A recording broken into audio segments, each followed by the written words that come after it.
ದಾವಣಗೆರೆಯಿಂದ ದೀಪಾ ಅಂತ ಹೇಳಿ ಕರೆ ಮಾಡಿದ್ದಾರೆ. ನಮಸ್ತೆ ದೀಪಾ. ನಮಸ್ತೆ ಮ್ಯಾಮ್. ಗುರುಜಿ ಇದ್ದಾರೆ, ಮಾತನಾಡಿ. ಹಲೋ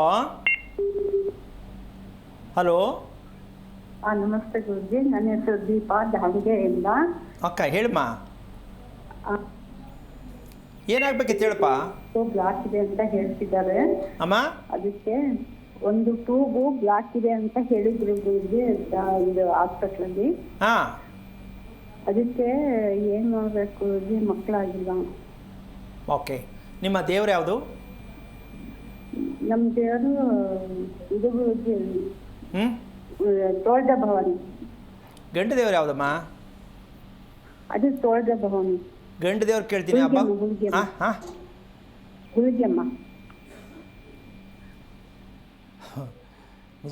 ನಿಜಕ್ಕೂ ತುಂಬ ತುಂಬ ಅದಕ್ಕೆ ಒಂದು ಸಣ್ಣ ಉದಾಹರಣೆ ಕೊಡ್ತೀನಮ್ಮ, ತಿಳ್ಕೊ. ಹಾಂ. ಶಿವನ ದೇವಸ್ಥಾನಕ್ಕೆ ಹೋಗೋ ಅಭ್ಯಾಸ ಇದೆಯಾ? ಶಿವ ದೇವಸ್ಥಾನ. ಹ್ಞೂ. ಹಾಂ. 11 ದಿನ ಏಕದಶಾರುದ್ರ ಅಂತ ಬರುತ್ತೆ. ಹಾಂ. ಮನೆಯಲ್ಲಿ ಮಾಡಿಸೋದು ತುಂಬ ಒಳ್ಳೆಯದು. ಅಕಸ್ಮಾತ್ ಆಗಲಿಲ್ಲ, ಮನೆ ದೇವಸ್ಥಾನಕ್ಕೆ ಹೋಗೋದು. ಹಾಂ. ಬೆಳಿಗ್ಗೆ ನೀವು ಯಾವಾಗಲೂ 8:30 9ಕ್ಕೆ ಹೋಗೋದು ಆಗೋದಿಲ್ಲ. ಸೂರ್ಯೋದಯಕ್ಕೆ ಮುಂಚೆ ಪ್ರಾರಂಭ ಆಗಬೇಕು. ಹಾಂ. ಆ ಥರ ಪುರೋಹಿತರ ಹತ್ರ ರಿಕ್ವೆಸ್ಟ್ ಮಾಡ್ಕೋಬೇಕು. ಹಾಂ. ನಮಗೆ ಈ ರೀತಿ ಒಂದು 11 ದಿನ. ಹಾಂ, ಯಾವ ದೇವಸ್ಥಾನಕ್ಕೆ ಗುರುಜಿ? ಶಿವನ ದೇವಸ್ಥಾನ. ಹಾಂ. ಅವ್ರ ಹಿಂದಿನ ದಿನನೇ ಹೋಗಿ ಕೇಳ್ಕೋಬೇಕು, ನಮ್ಗೆ 11 ದಿನ ಮಾಡಿಕೊಡ್ಬೇಕು, ನಾವೇನು ಕೊಡಬೇಕು, ಪ್ರಸಾದಕ್ಕೆ ಏನು ಕೊಡಬೇಕು, ಪೂಜೆ ಪ್ರತಿಯೊಂದನ್ನು ಅವ್ರು ಕೇಳಿಬಿಟ್ಟು ಇಷ್ಟು ಅಮೌಂಟ್ ಕೊಡ್ತೀವಿ ಅಂತ 2 ಕೈ ತೊಗೊಂಡೋಗಿ ಕೊಡಬೇಕು. ಹಾಂ. ಬಿಲ್ವಪತ್ರೆಯ ಅಷ್ಟೋತ್ತರ ಆಗಬೇಕು. ಹಾಂ. ಅಭಿಷೇಕ ಆದಮೇಲೆ ಮನೆಯಿಂದ ಒಂದು ಬೆಳ್ಳಿ ಗ್ಲಾಸ್ ತೊಗೋಬೇಕು. ಹಾಂ. ಆ ಬೆಳ್ಳಿ ಗ್ಲಾಸಲ್ಲಿ ಅಭಿಷೇಕ ಆದಲ್ಲೇ ಹಾಲನ್ನ ಈಸ್ಕೋಬೇಕು. ಹ್ಞೂ. ದೇವ್ರ ಹತ್ರ ಕೂತ್ಕೊಂಡು ಓಂ ನಮಃ ಶಿವಾಯ 5 ಸಲ ಹೇಳಿ ಆ ಹಾಲನ್ನು ಕುಡಿಬೇಕು. ಹ್ಞೂ. ಬಿಲ್ವಪತ್ರೆ ಕೊಡ್ತಾರಲ್ಲ, ಅಷ್ಟೋತ್ತರ ಮಾಡಿ ಅದನ್ನು 3 ಎಲೆಯನ್ನು ನೀಟಾಗಿ ಚೆನ್ನಾಗಿ ಅಗದು ತಿನ್ನಬೇಕು. ಹ್ಞೂ.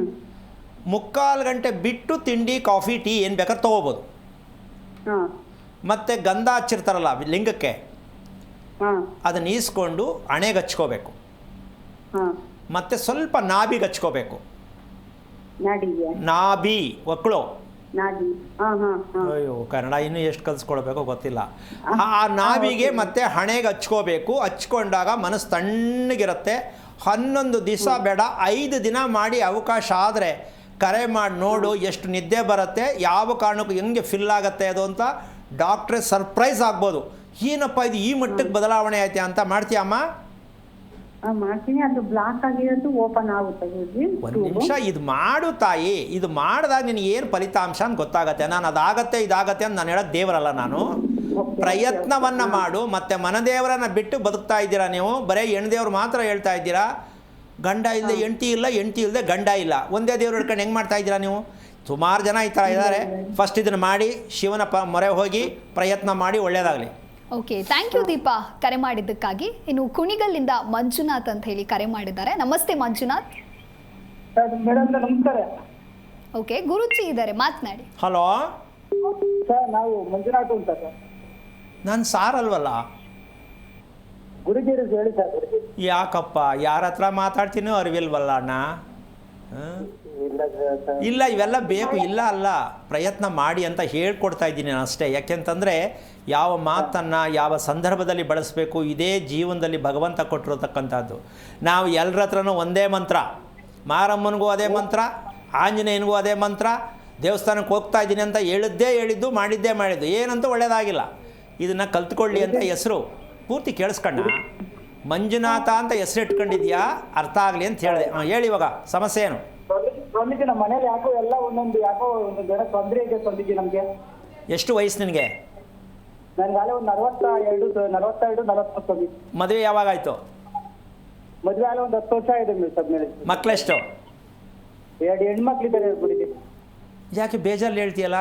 ಚೆನ್ನಾಗಿ ಹೇಳು. 2 ಮಕ್ಕಳಿದ್ದಾರೆ, ಹೆಣ್ಣು ಮಕ್ಕಳು ಅಂತ. ಹೆಣ್ಣು ಅಂದರೆ ಬೇಜಾರಾ? ಇಲ್ಲ, ಆ ಥರನೇ ಇಲ್ಲ ಗುರುಜಿ. ಹಾಂ, ಧೈರ್ಯವಾಗಿರೋ. ಅದೇನು ಕೆಲವರು ಡಲ್ ಆಗಿಬಿಡುತ್ತೆ, ವಾಯ್ಸೇ ಹೋಗ್ಬಿಡುತ್ತೆ. ಗಂಡು ಅಂದ ತಕ್ಷಣ ಅಪ್ಪ ಆಗ್ಬಿಡ್ತದೆ. ಹೆಣ್ಣು ಮಕ್ಕಳಾದ್ರೇನು ಗಂಡು ಮಕ್ಕಳಾದ್ರು ಮಕ್ಕಳೇ ಅಲ್ವಾ? ಓ, ಮಕ್ಕಳೇ. ಓಕೆ, ಕೊನೆಯ ಮಗು ನಕ್ಷತ್ರ ಗೊತ್ತಾ? ಕೊನೆ ಮಗಳು ತನುಶ್ರೀ ಅಂತ. ನಕ್ಷತ್ರ ಹೇಳಬೇಕು ನನಗೆ. ನಕ್ಷತ್ರ ನಾವು ಕೇಳಿಲ್ಲ ಗುರುಜಿ. ಅಣ್ಣ, ಇದಕ್ಕೆ ಜಾಗ ಇಲ್ಲ ಅಣ್ಣ. ಫಸ್ಟು ನೀನು ನಿನ್ನ ಮಗಳ ನಕ್ಷತ್ರ ತಿಳ್ಕೊಂಡ್ರೆ ಅಪ್ಪ ಅಂತ ನೀನು ಆ ಸ್ಥಾನವನ್ನು ತುಂಬ್ತೀಯ. ಮಕ್ಕಳು ನಕ್ಷತ್ರ ಗೊತ್ತಿಲ್ಲ ಅಂದರೆ ಕರ್ತವ್ಯಪೂರಿತವಾದ ತಂದೆ ತಾಯಿಗಳಲ್ಲ. ಈ ಕರ್ಮಕ್ಕೆ ಗುರಿಯಾಗಬೇಡ, ಮೊದಲು ಹೋಗಿ ತಿಳ್ಕೊ. ನಮ್ಮ ಅಪ್ಪರೊಬ್ರು ತೀರೋಗ್ಬಿಟ್ಟಿದ್ರು ಊರಿಗೆ ಒಂದು ತಿಂಗಳಲ್ಲಿ ಆಕ್ಸಿಡೆಂಟ್ ಆಗ್ಬಿಟ್ಟು. ಒಂದು ನಿಮಿಷ ನಾನು ಹೇಳೋದು ಫಸ್ಟ್ ಮಾಡು. ಮಗು ನೀವು ಬಂದು ಬೆಳೆದಿದ್ದು ಮಾತ್ರ ವಿಚಾರ ಬಿಟ್ಟುಬಿಡು. ಇನ್ನು ಮುಂದೆ ಮಕ್ಕಳನ್ನಾರು ಚೆನ್ನಾಗಿ ಬೆಳೆಸು. ಫಸ್ಟು ನಿಮ್ಮ ಮಕ್ಕಳು ನಕ್ಷತ್ರ ತಿಳ್ಕೊಂಡು ಇನ್ನೊಮ್ಮೆ ಕರೆ ಮಾಡಿ. ಒಳ್ಳೆಯದಾಗಲಿ. ಓಕೆ, ಥ್ಯಾಂಕ್ ಯು ಮಂಜುನಾಥ್ ಕರೆ ಮಾಡಿದ್ದಕ್ಕಾಗಿ. ಇದೀಗ ಬೆಳಗಾವಿಯಿಂದ ಮಹಂತೇಶ್ ಅಂತ ಹೇಳಿ ಕರೆ ಮಾಡಿದ್ದಾರೆ. ನಮಸ್ತೆ ಮಹಂತೇಶ್. ನಮಸ್ತೆ, ಗುರೂಜಿ ಇದ್ದಾರೆ, ಮಾತನಾಡಿ. ಹಲೋ ನಮಸ್ಕಾರ ಗುರುಗಳೇ. ಮಹಂತೇಶ್. ನಮಸ್ಕಾರ ಗುರುಗಳೇ. ನಮಸ್ಕಾರ, ಹೇಗಿದ್ದೀರಾ? ಆರಾಮ ಗುರುಗಳೇ. ಏನು ಮಾಡ್ತಾ ಇರೋದು? ನಾವು ಸೇಲ್ಸ್ ಮಾಡ್ತಾ ಇರೋದಲ್ಲ ಸರ್. ಏನು ಬಿಸ್ನೆಸ್ಸಾ? ಬಿಸ್ನೆಸ್. ಏನಾಗಬೇಕಿತ್ತು? ಅಂದ್ರೆ ಮಗನ ಬಗ್ಗೆ ಒಂದು ಸ್ವಲ್ಪ ಕೇಳಬೇಕಿದ್ರೆ. ಮಗನ ಮಗ ರೀ. ಹಾಂ, ಏನು ನಕ್ಷತ್ರ, ವಯಸ್ಸೆಷ್ಟು? ವಯಸ್ಸು ತುಲಾ ರಾಶಿ ಸ್ವಾತಿ ನಕ್ಷತ್ರ ಇದೆ. ವಯಸ್ಸೆಷ್ಟು ಒಂದೇ? ವಯಸ್ಸು 26. ಏನು ಮಾಡ್ತಿದ್ದಾನೆ? ಅವನು BE ಮಾಡಿದಂದ್ರೆ ಅವ್ನು ಜಾಬ್ ಹೋಗಿದ್ರೆ ಮಾತ್ರ ರಿಟರ್ನ್ ನಾವು ಮಾತ್ರ ಹೊಳ್ಳಿ ಬಂದಂತೆ ಜಾಬ್ ಬಿಟ್ರೆ. ನಾವು BE ಎಜುಕೇಶನ್ ಆಗಿದ್ರೆ ಅವನ್ನ. ಈಗ ಏನಾಗಬೇಕು ಅವನ ಬಗ್ಗೆ? ಅದೇ ಅವ್ನಿಗೆ ಜಾಬ್ ಬಗ್ಗೆ ನಾವು ಸ್ವಲ್ಪ ಕೇಳಬೇಕಿತ್ತು ಅಷ್ಟೇ. ಜಾಬು ನೀವೇನು ಓದಿದ್ದೀರಾ? ನಾ BA ಓದಿದ್ರಿ. ಓಕೆ. ನಿಮ್ಮ ತಂದೆಯಲ್ಲಿ ತಂದೆ ಅವ್ನು ತಿಳ್ಕೊಂಡಾರೆ. ಎಷ್ಟು ವರ್ಷ ಆಯಿತು? ಅವ್ನು ತಿಳ್ಕೊಂಡು ನಾವು ಗೊತ್ತಾಯ್ತು. 2. ಅಮ್ಮ? ಅಮ್ಮ ಇದ್ದಾರೆ. ಓಕೆ. ಈಗ ಮಕ್ಕಳೆಷ್ಟು ನೀವು? ನಿಮ್ಮ ತಂದೆಗೆ ಗಂಡು ಮಕ್ಕಳು ನೀವೆಷ್ಟು? ನಾವು 3 ಜನ ಹೆಣ್ಣು ಮಕ್ಕಳು 3 ಜನ ಹೇಳ್ತಾರೆ. ಅದ್ರಾಗ ಒಬ್ಬರು ಹೆಣ್ಣು ಮಕ್ಕಳು ತಿಳ್ಕೊಂಡಾರೆ. ನಿಮ್ಗೆ ತೀರ್ಕೊಂಡವ್ರು ತಮ್ಮನ ಅಣ್ಣನ? ನಾವು ಅದ್ರ ಅಪ್ಪಾರ ತಿಳ್ಕೊಂಡಾರೆ. ಓಕೆ. ಈಗ ಒಂದು ನಿಮಿಷ, ನೀವು ಮನೆಯಲ್ಲಿ ಫೋಟೋ ಯಾವ್ದು ಇಟ್ಟಿದ್ದೀರಾ?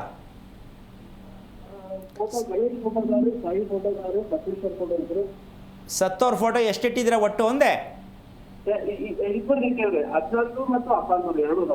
ಅದಕ್ಕೆ ಯಾರು ಪೂಜೆ ಮಾಡೋದು? ಈಗ ಸತ್ತೋರ್ ಫೋಟೋಗೆ ಪೂಜೆ ಮಾಡಬೇಕು ಅಂತ ಹೇಳ್ಕೊಟ್ಟಿದ್ದು ಯಾರು?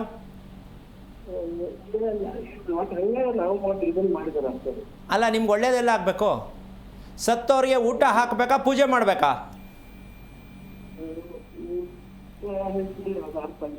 ಸತ್ತೋರಿಗೆ ಊಟ ಹಾಕಬೇಕಾ, ಪೂಜೆ ಮಾಡಬೇಕಾ ಅಂತ ಕೇಳ್ತೀನಿ.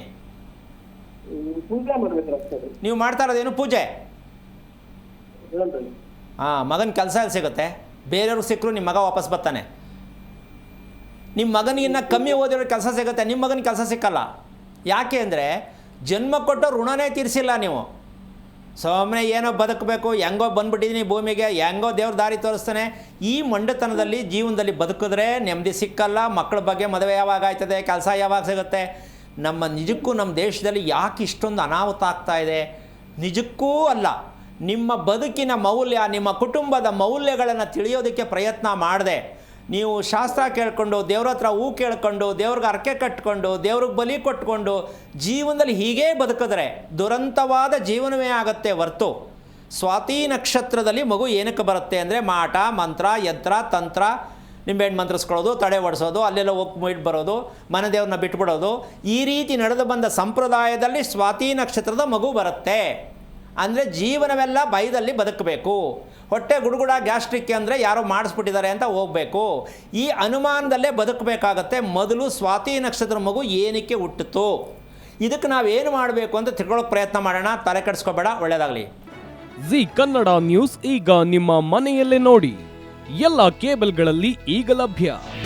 ನಿಮ್ಮ ನೆಚ್ಚಿನ ಜಿ ಕನ್ನಡ ನ್ಯೂಸ್ ಈಗ ಸನ್ ಡೈರೆಕ್ಟ್ ನಲ್ಲಿ number 292, Tata play number 1664, Jio TV number 1334, NXT digital number 30, in cable number 30, city networks 51, U digital number 162, GTPL number 17, Rockline telecommunications number 42, Shri Basaveshwara cable number 168, rural cable network 60, Vinayaka digital 57, Abhishek cable 821, city channel 53, Siddeshwara cable network 57, V4 digital Infotech 628, Surya digital networks 53, Gajanan digital number 836, Malnad infotech private limited number